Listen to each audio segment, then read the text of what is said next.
BGB ইন্ডিয়ার ভিতরে দাঁড়ায় আছে। সীমান্তে ক্রমাগত উস্কানি দিয়েই যাচ্ছে ভারতের সীমান্তরক্ষী বাহিনী বিএসএফ। চাঁপাইনবাবগঞ্জ সীমান্তে কাঁটাতারের বেড়া নিয়ে উত্তেজনার মধ্যেই ওপার থেকে শোনা গেল গুলির শব্দ।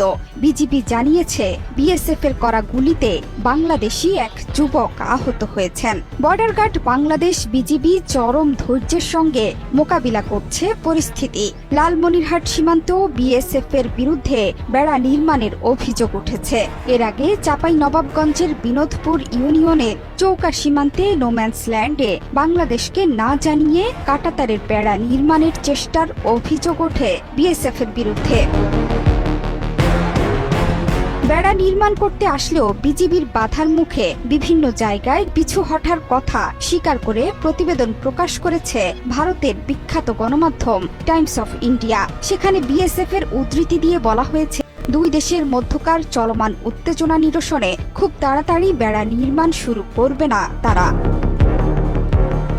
সোমবার বাংলাদেশের সাথে ভারতের পশ্চিমবঙ্গের মালদা জেলার সুখদেবপুর এলাকায় বেড়া নির্মাণে উদ্যত হয়েছিল দেশটির সীমান্তরক্ষী বাহিনী। পশ্চিমবঙ্গের সাথে বাংলাদেশের 2216 কিলোমিটার লম্বা সীমান্ত আছে। এর মধ্যে বেশিরভাগই কোনো বেড়া নেই। জেলার বৈষ্ণবনগর গ্রাম তথা বাংলাদেশের চাঁপাইনবাবগঞ্জের চৌকা সীমান্ত এলাকায় যেখানে সম্প্রতি বিজিবি বিএসএফ উত্তেজনা তৈরি হয়েছে, সেখানেই বাংলাদেশের সাথে ভারতের আছে 1200 কিলোমিটার বেড়াবিহীন সীমান্ত।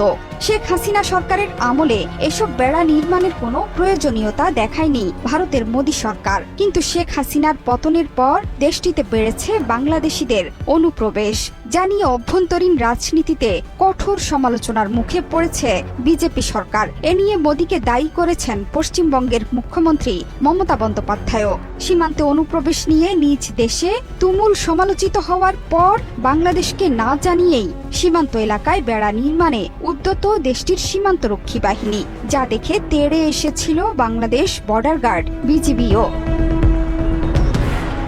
দ্য হিন্দু সহ ভারতীয় গণমাধ্যমের প্রতিবেদনে বলা হয়েছিল, বাংলাদেশের বাধা সত্ত্বেও সীমান্তে বেড়া নির্মাণ করছে বিএসএফ, আর সেটি ভারতীয় সীমান্তের মধ্যেই। কিন্তু শেষ পর্যন্ত এসে হাটে হাড়ি ভেঙে দিয়েছে টাইমস অফ ইন্ডিয়া। গণমাধ্যমটির প্রতিবেদনে বলা হয়েছে, দুই দেশের মধ্যকার পতাকা বৈঠকের পর আর এই সীমান্তে বেড়া নির্মাণে উদ্যত হয়নি কর্তৃপক্ষ। বিএসএফ এর দক্ষিণ বাংলা ফ্রন্টিয়ারের কর্মকর্তা যদিও বলেন, কাঁটাতারের বেড়া নির্মাণ কাজ আবারও শুরু হবে, যদিও এর কোনো সময়সীমা বেঁধে দেননি এই কর্মকর্তা। গেল 2 দিন ধরে সীমান্তের যতটুকু অংশ বেড়াবিহীন আছে সেসব স্থানে সীমান্তে নিরাপত্তা বাড়িয়েছে দেশটির সীমান্তরক্ষী বাহিনী। এমনকি সীমান্তে কঠোর নজরদারিও বৃদ্ধি করেছে বিএসএফ।